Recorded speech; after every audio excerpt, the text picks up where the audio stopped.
So, hello and welcome to the Fertility Alliance Book Club. This evening, we're joined by Sophie Martin, who is the author of a book called The Infertile Midwife, which is, I have to say, a brilliant book. So, thank you, Sophie, for joining us this evening. It's really nice to have you with us.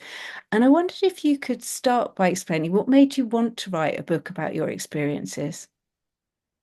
I was actually approached by an agent actually because I hadn't really thought about writing a book, and she just said to me, "Oh, did you want to write a book, or had you thought about it?"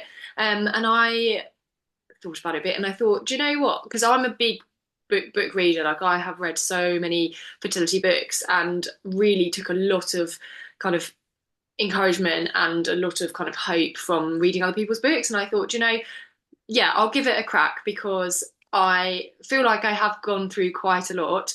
Um, and yeah, I just thought, well, if it can help one person, then it'll be worth doing. Also, it's quite cathartic for me to write it all down too. So what did she do? Once I signed with the agent, we then had to do like a proposal and you do sample chapters and then you have to try and find a publisher. Um, yeah, and then I got a publisher and then I had to write it. You explain at the start of the book how you'd always just kind of expected to have children at a certain point in your life. And once you started trying the kind of way that you'd looked at things in your life before, the kind of evidence base that you'd always used to value things, suddenly went out the window. And I wondered if you could talk a bit about that and about how kind of all-consuming it became for you. Yeah, so I mean, it was totally all consuming. It occupied every single thought that I had in my brain. There was not a single thought that was not somehow related to trying to have a baby. And I could not be rational about it. At work, I was very much like, okay, what's the evidence? Let's look at all the evidence and try and make the best decision. Or, you know, in midwifery, you very much have to be evidence-based practitioner. So you have to offer you can't work outside without any evidence and things like that. But that just completely went out the window. Like it didn't matter to me if there was evidence or not. If I thought that there might be a chance and I was going to give it a try, which I wouldn't necessarily recommend, but it's just to kind of demonstrate that I was just completely obsessed. Like there was not a space in my brain for anything else. And if there was something that I could potentially try, I was going to try it.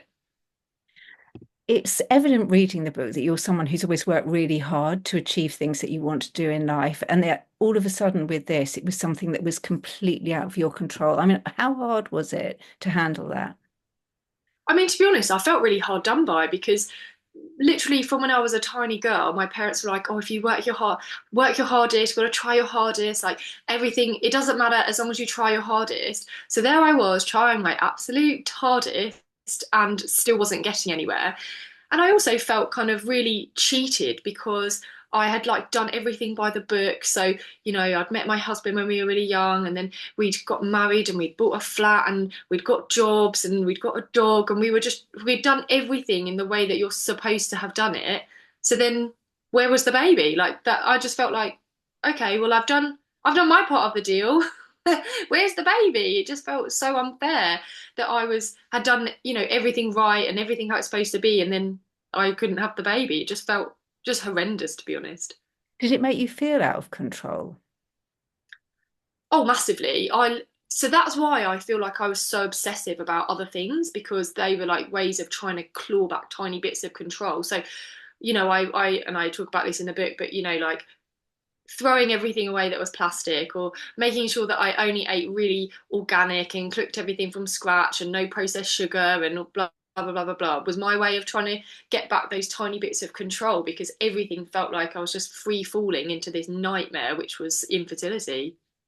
At one point, you talk about when you say how because your womb and ovaries aren't doing what you'd expected them to do, you kind of feel it as a personal failure in a way that you wouldn't if it was any other part of your body. And I wondered if you could talk about that because I think a lot of people do fall into that kind of cycle of self-blame around this. I think it just felt really hard to rationalize infertility because for me I wasn't having any like symptoms. So I kind of think that, if my kidneys weren't working and I had back pain and I was having physical symptoms, and you can rationalize it more, but you don't really feel like your kidneys are you in the same way that you might feel like your reproductive system is you. I think that it's really linked to how you see yourself as a woman. Like your kidneys, men and women have kidneys, right? So it's not specifically a women's thing to if you have a problem somewhere else in your body, but having a problem with my ovaries just felt really like I was a failure because I had no idea that this was going on either. So I was having regular periods. Everything seemed completely normal. I wasn't, my cycle was normal. I wasn't having heavy bleeding. I wasn't having any pain. I was ovulating every month. So there wasn't any signs to say that I couldn't get pregnant, but obviously I couldn't. And so, I just felt like an absolute huge failure. And to be honest, even now, I still feel like sometimes a bit of a failure about it all. You talk about it in terms of not feeling worthy of a child, and I wonder if you could explain that a bit. Oh, so this always gets me because I think, and I look from a lot of other people, I think you have this fear that perhaps the reason that you can't have a baby is because maybe you're not deserving of a baby, which is absolute nonsense. And if someone said that to me, like if my friend said, "Oh, I think I don't deserve a baby," I would be like, "What? Utter tosh. Of course that's nonsense." But I do believe it about myself. So I often, and sometimes even now, I think, oh my gosh, I don't deserve, maybe I'm not deserving of my children. And that was a sign that I wasn't supposed to be a mum, which again, I know rationally is not true, but I think I was deeply affected by infertility. Like it really changed me inside and still has changed me. And it's all tied up into how I saw myself and whether I felt like I was good enough to have children. And so yeah, I mean it's horrible when I still because I can still feel those feelings. Like even though I have children now, like I still feel those feelings inside myself of like, or maybe it's because I was never supposed to have them, and that's why my 3-year-old had a tantrum today and said he hated me. It's because I'm not a good enough mother because I couldn't have children, and it just has completely changed like my sense of self-worth, which is really sad, really. I think what you said earlier about thinking about what a friend might say to you is really valuable advice for that, isn't it? Because you know what any friend would say to you. Yeah, and and when you say it out loud, you're like, gosh, that is so ridiculous. Of course you shouldn't think those things about yourself. But I think if I look deeply inside, those are like those niggling fears that you get. One of the other things that I think really struck me about reading your book was that a lot of people with fertility problems go out of their way to avoid people who are pregnant and people who have got newborn babies. And for you, that was your everyday reality of working as a midwife. And what was that like? Yeah, it was hard. So definitely in my personal life, I avoided babies, and I did not and have not ever been to a baby shower. That's a hard no for me. Um, in my personal life, I just could not engage with that. But obviously, it was my job, so what was I going to do? I couldn't quit my job. I loved my job, but also I had IVF to pay for and bills to pay, so I wasn't going to quit it for that. But I just really didn't want IVF or infertility to kind of beat me or to take away something else because it had taken away so much already. I didn't want it to take away my career that I'd worked really hard for and took a lot of joy from. So what did I do? When I was doing IVF, I was working in community, which was like one of my favorite jobs ever. And that felt fine. But because when you're a midwife, you can work in lots of different areas. So when I was working on like the birth centre or the postnatal ward, I did find that a lot more challenging. Shift work is hard anyway, and I think it just the lack of sleep makes you way more emotional than perhaps I would be when I was in community doing like more regular hours. So then I felt like everything was more heightened.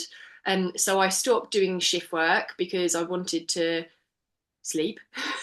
I also felt that was really important because when you're trying to make sure everything's perfect for IVF, I wanted to make sure that hormonally everything was fine. And obviously, doing shift work and night shifts actually is so bad for your hormones. So that helped if I when I stopped the night shifts. But also, I just really, again, wanted to like be good and be like I wanted to. I didn't want to kind of basically I wanted to still be a really good midwife because that would have really upset me if I was couldn't have a baby and was also a rubbish midwife. So I just threw myself into being a really good midwife. But there's also, every so often I would meet a mum who was pregnant from IVF, and I would be like, right. So I wouldn't necessarily say that I was having infertility, but I would just ask loads of questions about like, oh, where did you have your treatment? Or because I felt like a kinship with them. And I think they enjoyed that as well because they wanted to talk about it to someone. So I would be like, oh yeah, how many cycles did you have, and where did you have your treatment, and what drugs did you use, and this, and this, just to because that helped. Like it was like little snippets of information and nuggets that I could have that might help me, but I knew it was going to help them emotionally as well. So it was kind of a really nice relationship when that happened. So did you actually change a bit your working pattern when you were doing the IVF? Yes. So eventually I decided to only work part time because quite frankly, IVF felt like a full-time job. I mean, I went through it in the book, but I did embryo banking, so I did 4 rounds of IVF back to back, um, without a break. So literally cycle after cycle after cycle. And in fact, it was after Cecil and Wilfred died, I went part time. I just felt like it was too much, and I wanted my sole focus felt like I just needed to have a baby, and I wanted to know that I'd given everything to it. So, really fortunately, we could afford for me to reduce my hours slightly. So I did go part time so that I could firstly even fit in all the appointments, to be honest, because there's just so many appointments.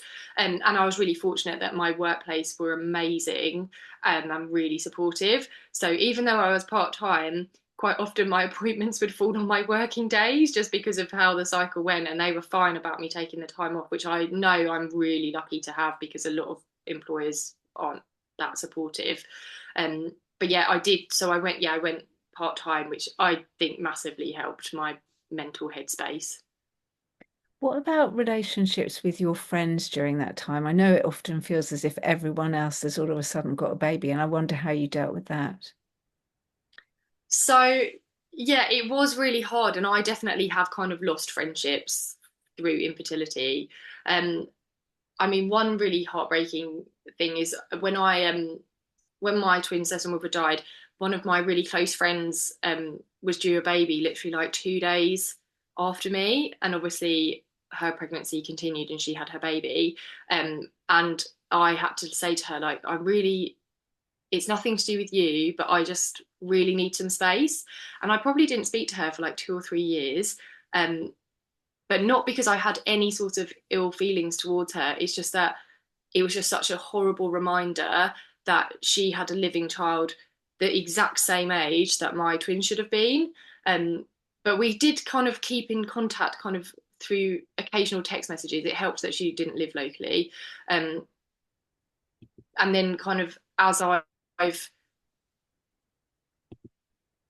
I don't know, accepted it a bit more, we've got more in contact. But yeah, I've definitely had friendships that I've lost or had strained relationships because I've found it so challenging. But one thing that I did was I just gave myself permission to protect myself. So I kind of felt like if that's not serving me right now, that's okay. And I just felt like I did not need any extra stress in my life. So if there were people that were making my life harder than it needed to be at that time, I didn't really feel guilty about taking a step back, which I'm so thankful for. And I still don't feel guilty about it. I was going through something that so few people really truly understand unless they've been through. And so the people that were fine with that or would let me have their space, I knew that I'd be able to pick up with whenever I felt ready to. And the people that made it more challenging, I knew that perhaps it was the right decision that they were not going to be part of my life anyway. That's really good advice for other people too. Actually, one of the other things that you talk about in the book that I think is really, really relatable is the idea of people telling that you should just relax or just adopt. And it's always the just, isn't it? But I wonder, how did you deal with those? Oh gosh, I mean, sometimes I would be like a bit rude back, because it's just all of those misconceptions, isn't it? I had, yeah, oh, just go on holiday, just this, just that. I've done 11 rounds of IVF. Do you think that I haven't tried? Do you think I was quite relaxed at the beginning? it's just so ridiculous. But I think if you, I see it as just trying to educate people and just say, look, I know you're trying, this is coming from a really nice space, but actually, you know, people in war zones get pregnant, people in famines and droughts get pregnant, and their bodies are undergoing extreme stresses. Me being a bit stressed about infertility is not the reason that I'm not getting pregnant, because people can get pregnant in all sorts of extremely challenging environments. That's so true, and a very useful response to some of those things, I think, actually.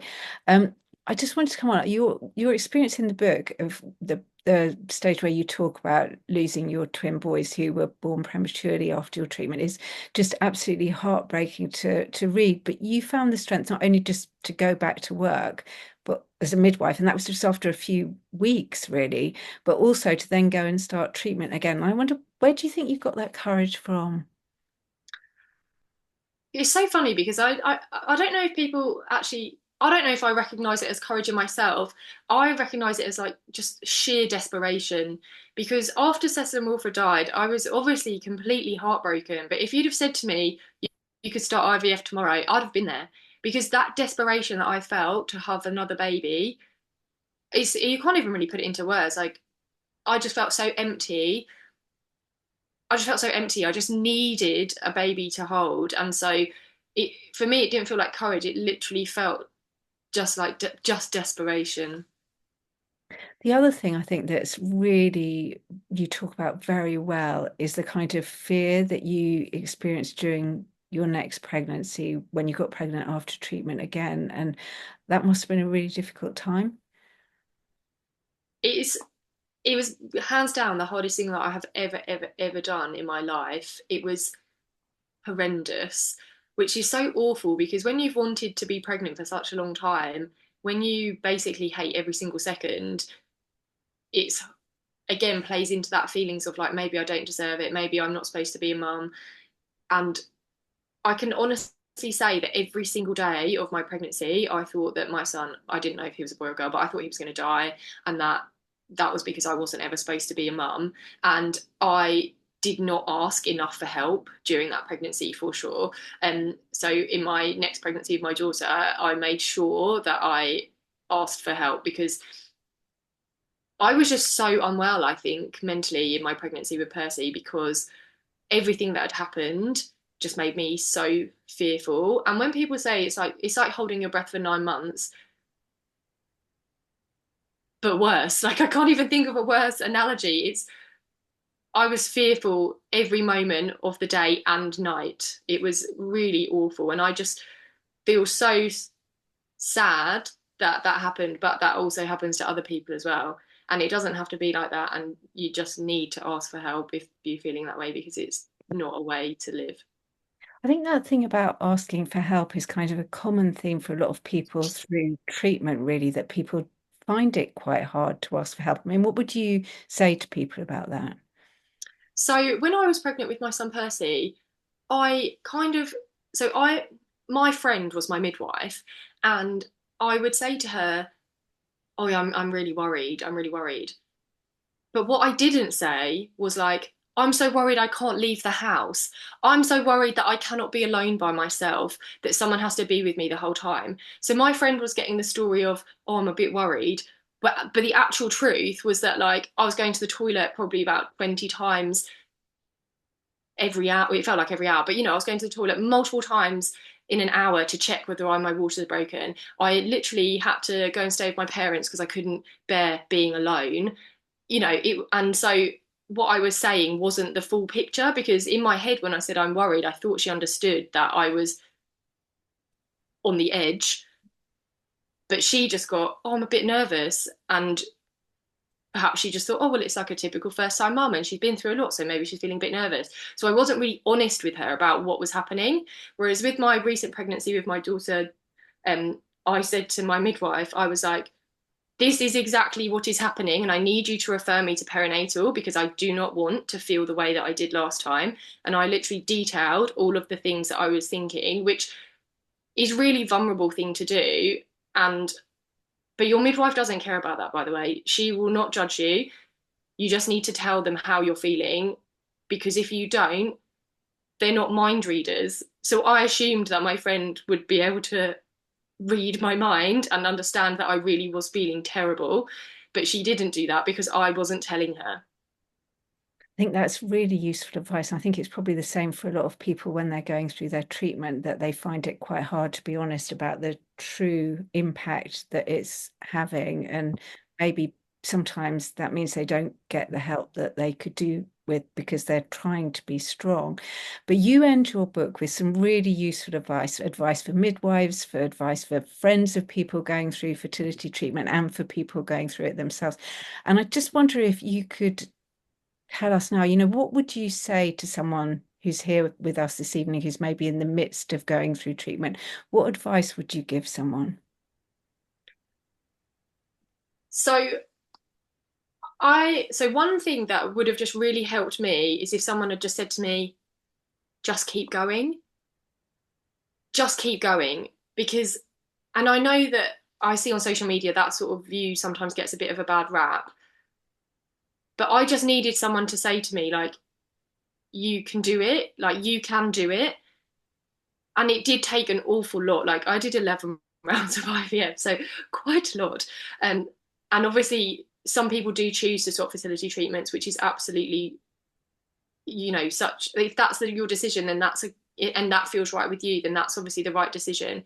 But I needed the permission that I could just keep going. Um, and so that for me would have been really helpful. But if that doesn't really resonate with you, that's also fine. I would also say things like, take back the control where you feel that you can, give yourself permission to be absolutely selfish during this period. Like, if you want, be as selfish as you can. That's what I would say. Just be so selfish. Fertility has a really finite period of your life. Like, once you have your menopause, that is it. That's it. That door is closed. So I just felt like I need to give it my all for those however many years it's going to be, because once that door is closed, that's it. I won't have a baby, which I know for some people feels quite bleak, but for me, it just felt like that permission of like, I'm going to give this my all. Nothing else means more to me than having a baby. And so that's my permission that this is my goal. I'm going to put this above all else, which again, perhaps that doesn't work for everyone, but that's just how I felt. And I knew that if I gave myself those permissions to do what I needed to do, then at least mentally I'd be able to process whatever the outcome was. I didn't want to look back and think I wish I'd tried harder. Sophie, thank you so much for that. That was really incredibly interesting and really moving. And, you talk about with such honesty about things that you've been through that are so difficult. One of the things that we're going to do as a result of talking to you today is we're setting up a group for people who are working in a professional capacity, either in fertility or in midwifery or in other healthcare areas, who would like support. And I'd like to say to you that it is very much from reading your book that we really realised that there was a need for this. So thank you, Sophie, and thank you for joining us this evening.